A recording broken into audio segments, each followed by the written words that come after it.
네, 어젯밤 헝가리 부다페스트 다뉴브강에서 있었던 유람선 침몰 사고로 실종된 한국인 관광객들을 찾기 위한 구조 작업이 이틀째 이어지고 있습니다. 네, 현재 구조당국의 밤샘 수색에도 추가 생존자가 나오지 않아서 안타까움을 더하고 있습니다. 최영일 시사평론가 모시고 함께 얘기 나눠보겠습니다. 네, 어서 오십시오. 어서 오십시오. 안녕하세요. 네. 자, 지금 헝가리가 낮 3시 정도가 됐는데 일단 사고가 난 지 시간이 꽤 흘렀습니다만 아직까지 추가 구조자 소식은 좀 네. 없는 것 같네요. 안타깝습니다. 네. 그래서 아까 낮에도 이 속보를 연합에 나와서 같이 이야기를 나눌 때 네. 골든타임 얘기를 했었습니다.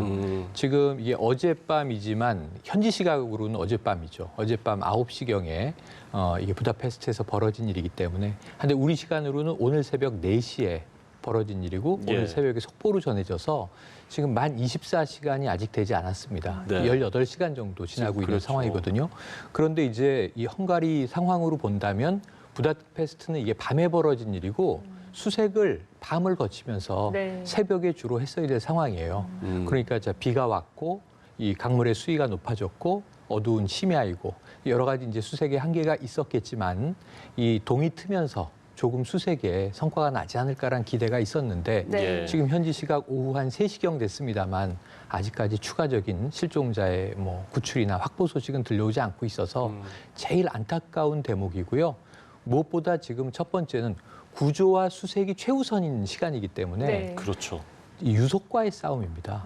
그러니까 처음에 애초에 한 1시간 이내에 구조됐던 한 분이 이 현장으로부터 3km 예, 거의 3km 벗어진 넘게. 곳에서 구조가 됐다라는 하는 소식이 들어왔기 때문에 이 전문가들이 분석하기를 지금 강물의 속도가 한 7에서 8노트 정도로 보인다는 거예요. 예.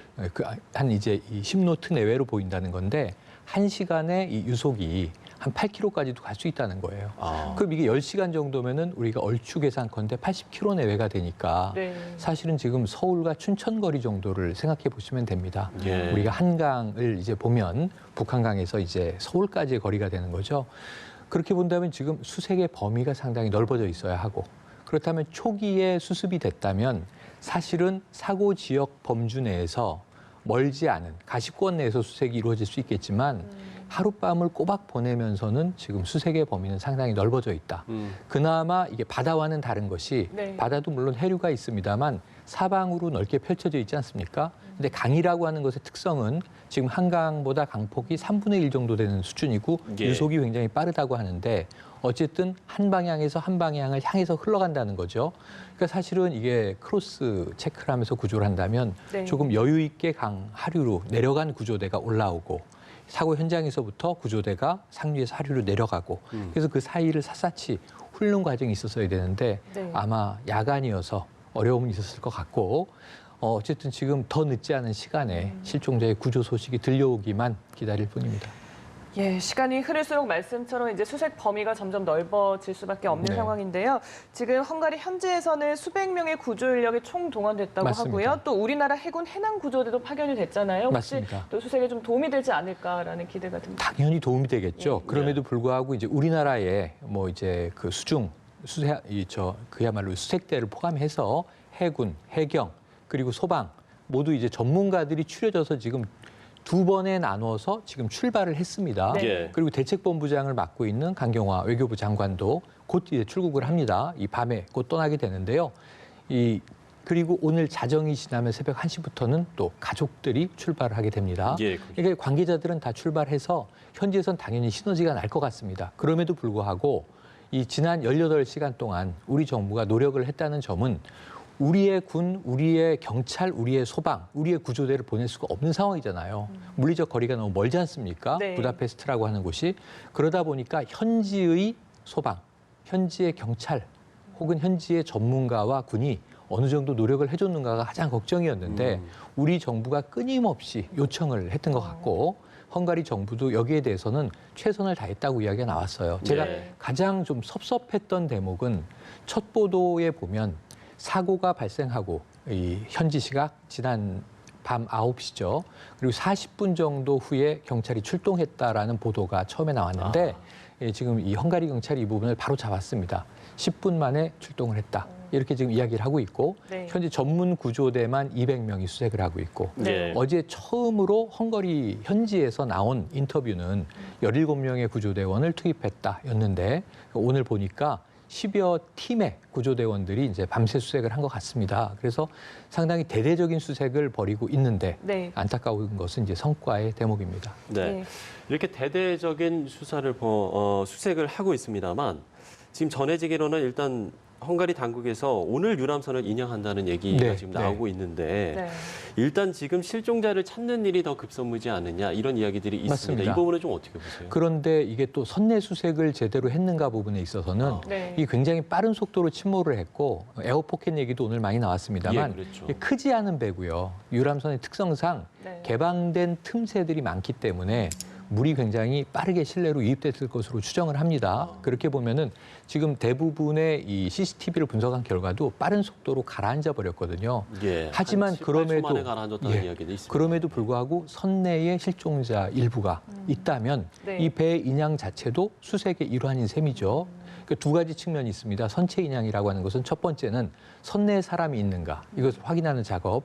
두 번째로는 사고의 원인을 반드시 밝히기 위해서 꼭 네. 필요한 작업이거든요. 그래서 이 부분은 필요한 작업이고 뭐 구조대나 수색대의 일부 인원을 빼서 인양을 먼저 해야 될 것이냐 하는 것은 우선순위의 논란이 있을 수 있지만 네. 그렇지 않다면 그리고 이 인양 작업은 우리가 바다에서 인양과는 다르게 수심 5m 정도의 어쨌든 한강보다 넓지 않은 강이기 때문에 처음에는 당일 인양도 가능하다는 이야기가 나왔지만 예. 지금 현지 전문가들의 이야기는 며칠은 걸릴 것 같다라는 이야기가 나오고 있습니다. 예, 네. 그렇더라고요. 그러니까 말씀처럼 이제 여건이 된다면 아무래도 다각도로 좀 조치가 이뤄져야 될 것 맞습니다. 같은데요.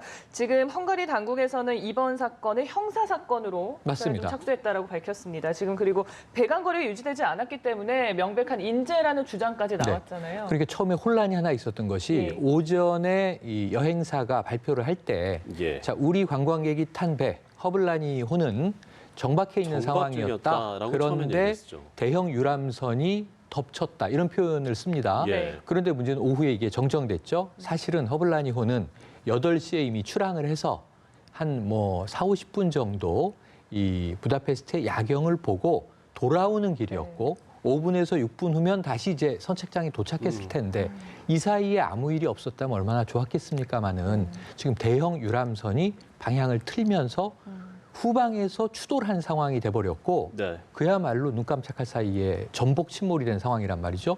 근데 이게 저는 CCTV를 기상청이 제공한 CCTV를 보면서 너무 좀 황당한 상황이었습니다. 이건 누가 봐도 인재일 수밖에 없는 상황이에요. 네. 그래서 낮부터 지금 허블라니호가 70년 된 선박이다. 문제가 분명히 있죠. 네. 예. 2003년부터 지금 부다페스트의 관광선으로 유람선으로 투입이 된 것 같습니다.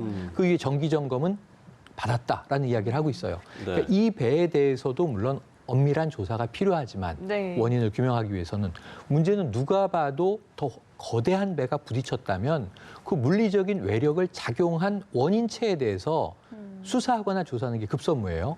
그런데 이제 그게 이루어지는 것 같습니다. 이 배가 지금 바이킹 식인호로 추정이 되는데요. 예. 이 헝가리 경찰 한 10여 대 경찰차가 동원돼서 이 배를 수색하고 있다고 하는데 이 배가 크루즈라고 보도되는 경우도 있고 크루즈가 아니라고 하는 경우도 있는데 크루즈급 유람선이 맞습니다. 굉장히 큽니다. 지금 허블라니호의 전장이 27m예요. 예. 근데 이 추돌한 대형 유람선 바이킹 식인호의 전장은요 5배가 깁니다. 145m입니다. 5,000톤급입니다. 네. 세월호를 생각해 보시면 세월호가 6,800톤급인데 바다를 항해하는 유람선이었지 않습니까? 그러니까 이게 그 좁은 뭐 물론 이제 이 대도시 유럽 대도시에서는 이 다뉴브 강이 굉장히 큰 강입니다. 사실 육안으로 봐도 한강 정도 크기가 되지 않나? 한강보다 강폭이 좁다고 해요. 네. 굉장히 큰 강인 건 사실인데 이렇게 큰 대형 유람선을 비롯해서 네. 100여 대 유람선이 관광객을 치러 나르는 상황이었어요. 이 강 위에 차선이 있습니까? 신호등이 있습니까? 이건 정말 레이더와 육안으로 정밀하게 피해가지 않으면 예견된 사고였다. 현지에서 예견된 사고였다는 얘기가 나왔고요. 현지의 전문가가 선박 전문가를 비롯해서 인재다라고 이야기를 했고요. 그 원인은 누구에게 있느냐면 바이킹 식인호에 있다고 얘기를 하고 있어요. 그럼 이건 당연히 지금 형사 사건이고 인재인 것이거든요. 이건 책임 소재를 명확히 하기 위해서라도 지금 구조와 수색이 최우선. 네. 두 번째로는 사고를 야기한 사고 유발자에 대한 조사. 이게 2순위. 그래서 이 진실, 원인 규명에 대해서는 지금부터 들어가야 되는데 이미 이 작업은 만 하루가 지나기 전에 시작된 것 같아서 다행입니다. 네. 그러니까 100여 대의 선박이 저 강을 돌아다니다 보면 사실은 네. 부딪힐 가능성이 항상 있는 있다고 것이죠. 봐야 되는 네네. 거잖아요. 그래서 늘 주의를 할 수밖에 없는 상황인 것 같은데요. 그럼에도 불구하고 그렇습니다. 저런 상황을 관광지에서는 많이 보게 됩니다. 네. 사실 런던의 테임스강에도 유람선이 있죠. 훨씬 작은 강인데 거기는 저렇게 많지 않고 좀 질서정연합니다. 네. 또 파리에 가보시면 이제 센강에도 유람선이 다닙니다. 거기는 강이 훨씬 작습니다. 근데 저 정도 큰 강이니까 배가 많겠지만 아마 베트남의 호치민시티에 가보신 분들은 바다와 면에 있기 때문에 메콩강이라고 굉장히 큽니다. 예. 거기에 대형 유람선과 택시라고 부르는 수상 택시들이 또 다녀요. 작은 배들이 비슷한 모습인데 지금 4등급의 유람선이 있다는 거예요. 네. 안타깝게도 허블라니가 제일 작은 일반 유람선. 그야말로 한 50명 내외의 정원으로 지금 35명이 타지 않았습니까? 제일 작고 취약한 충돌에 취약한 이제 유람선이었던 거고요. 네. 그 위가 비어 유람선, 맥주 마시면서 야경 보는. 그 위가 와인 유람선, 와인 마시면서 보는. 그래서 가장 큰 게 디너 유람선인 건데 디너 유람선이 지금 현재 원인을 유발한 바이킹 식인호 정도급으로 보여진 상황이거든요. 네. 그런데 이 4등급의 유람선이 뒤엉켜 다니고 있는 상황이에요. 그래서 어찌 보면 관광 산업의 활성화라든가 뭐 이 세계 3대 야경이 아름다운 천년 고도 아니겠습니까? 부다페스트는 누구나 가보고 싶어하는 관광지죠. 그럼에도 불구하고 수상 안전 부분은 분명히 취약했었는데 현지 교민이나 현지인이나 혹은 저 지역을 잘 아는 여행 전문가들 얘기가 이런 경우는 발생한 경우를 기억하지 못한다는 거예요. 네. 그러니까 사실상 거의 없었다는 거예요. 그러니까요. 작은 접촉 정도는 있을 수 있었지만 그런데 이렇게 30명이 넘는 인원이 지금 뭐 20명이 지금 실종된 상황입니다. 현지인 1명을 포함해서 네. 초유의 일이다라고 이야기를 하고 있어서 그동안은 참 다행히 사고가 없었지만 예견된 인재를 하필이면 우리 관광객이 겪게 되는 것 아닌가 하는 안타까움이 남습니다. 예. 네. 이 부분도 참 얘기를 좀 많이 하는데 일단 구명조끼 미착용에 대한 문제가 네. 오늘 계속적으로 얘기가 나왔는데 일단 뭐 정확한 확인이 필요하겠습니다만 네.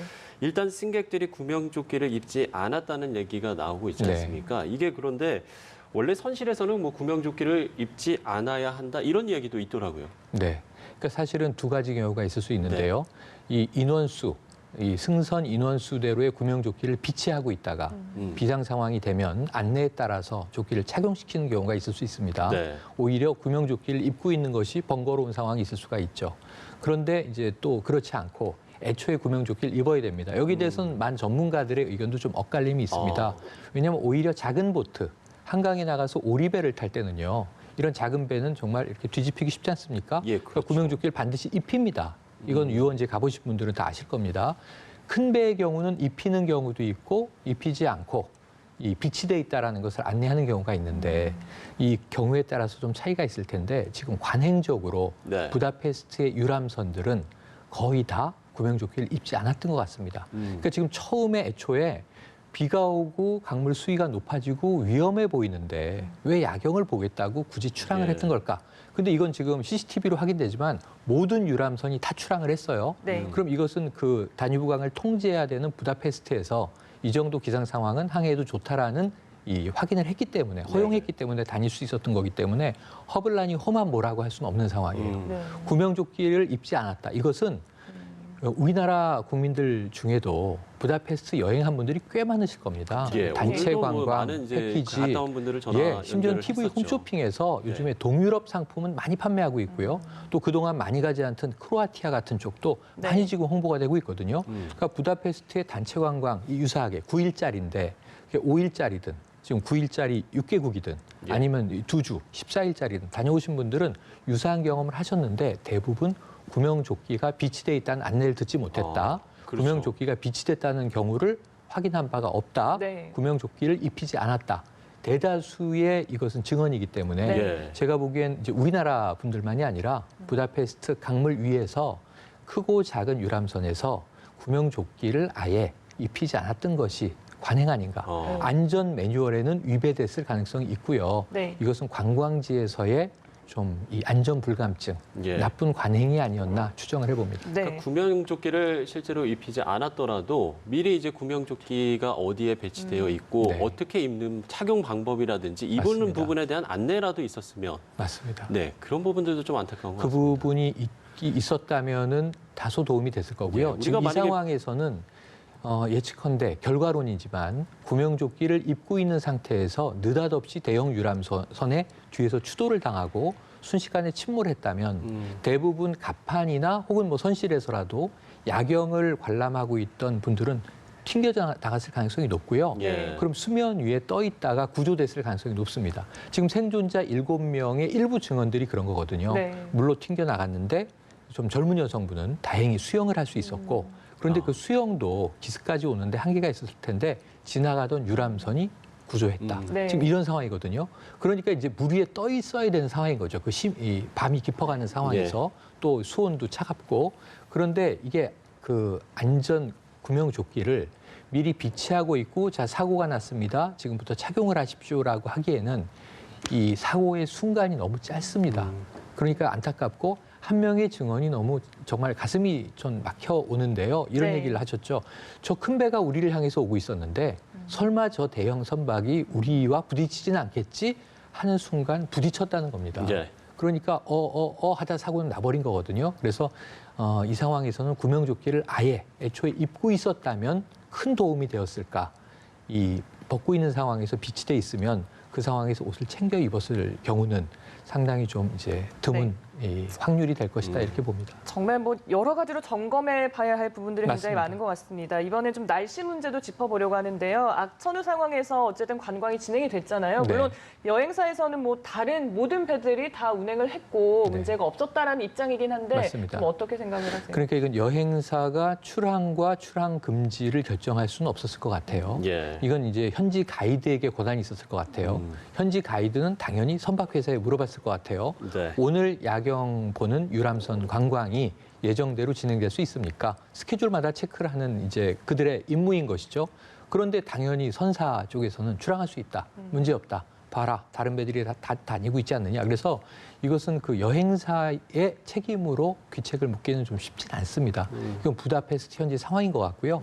제가 제일 안타까운 것은 이 여행이 우리나라 대부분의 패키지 여행이 그렇지만 9일 동안 6개국을 도는 거예요. 네. 발틱 2개국과 동유럽 4개국을 도는 겁니다. 그러니까 부다페스트는 오늘 밤 야경을 보지 못하면 오늘 비가 오니 오늘은 쉬고 내일 보지 이럴 수가 없는 상황인 거죠. 네. 그렇죠. 그리고 만약에 이걸 또 보지 못하게 되면 사실은 이 관광객, 고객 쪽에서 어떤 악유를 할 수 있는 문제입니다. 문제제기를 할 수 있는 이제 여건이라는 거죠. 예. 왜냐하면은 이 일람표에 들어있는 관광 코스들은 다 또 찍어야 하는 것이 네. 여행사에서는 그게 제일 중요한 미션, 임무가 되는 것이죠.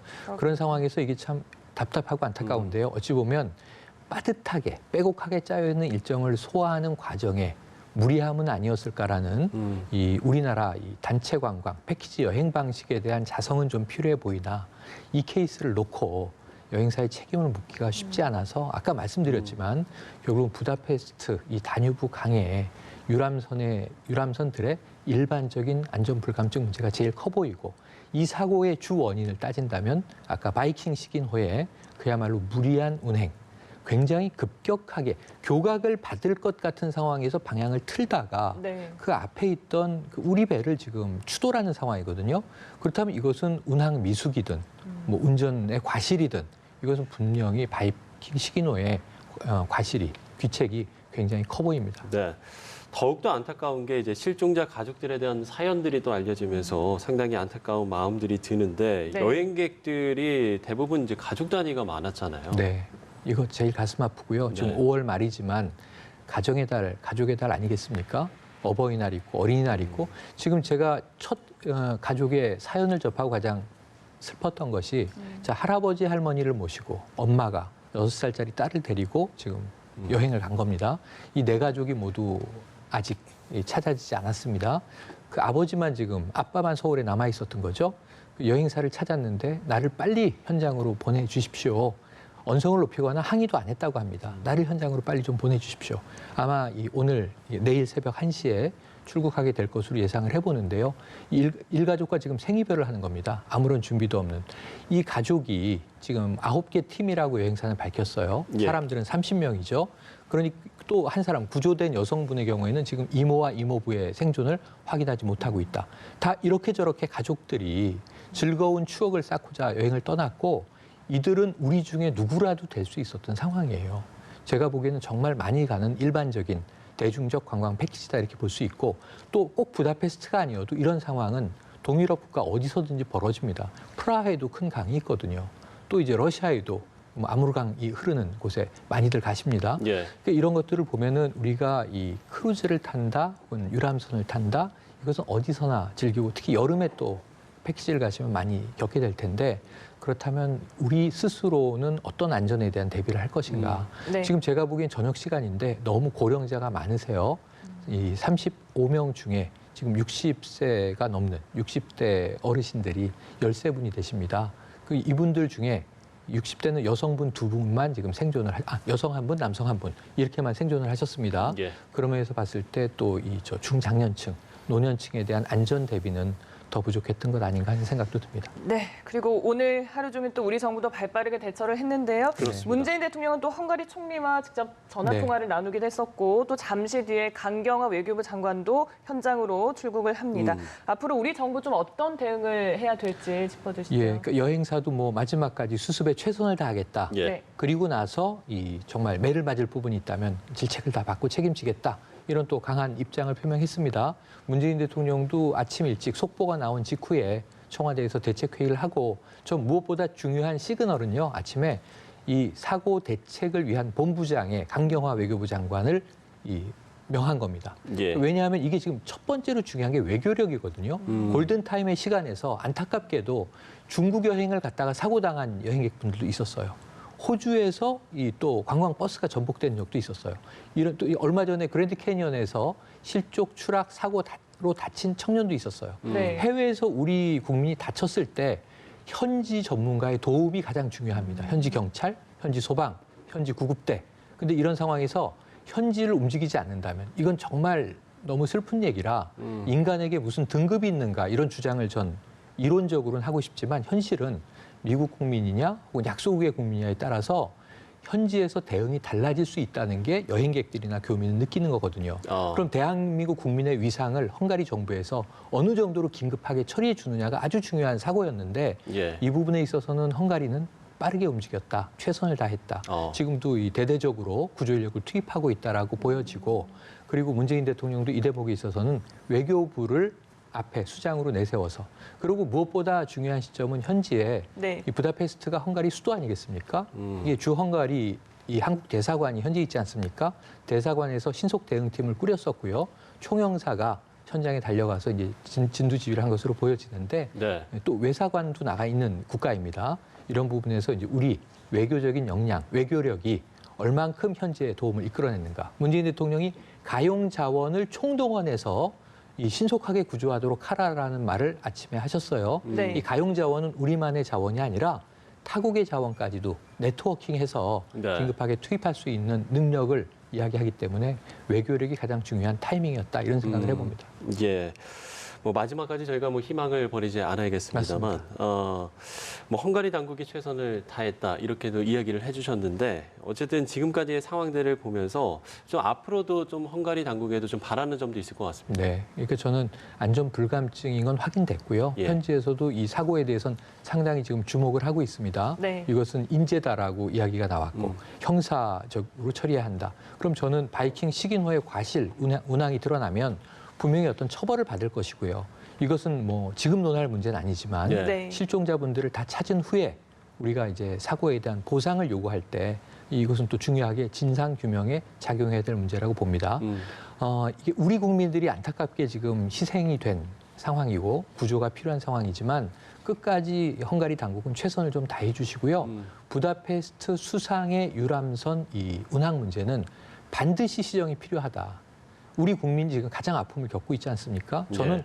오늘 하루 종일 좀 가슴이 뛰는 것이 저 자신을 포함해서 우리 국민들에게 아직까지도 세월호 참사의 트라우마가 사회적으로 사라지지 않았다. 순환 문제에 대해서 우리는 정말 이 무기력을 느끼는 상황인데요. 네. 왜냐하면 조금 일찍 9시에 이 상황이 발생했을 때 정말 그 수상의 유람선 상황이 복잡해 보이더라고요. 네. 이때 그래도 조금 더 빨리 움직이고 조금 더 빨리 사람들을 수색 추적하고 구하기 위한 노력을 했다면 골든타임, 1차 골든타임이라고 한다면 이 시기를 실기한 것이 지금 돌이켜보건대는 가장 좀 안타까운 대목으로 보여집니다. 네, 알겠습니다. 오늘 말씀 여기에서 마무리하겠습니다. 예. 최영일 시사평론가와 함께 얘기 나눴습니다. 오늘 오늘 말씀 말씀 고맙습니다. 고맙습니다.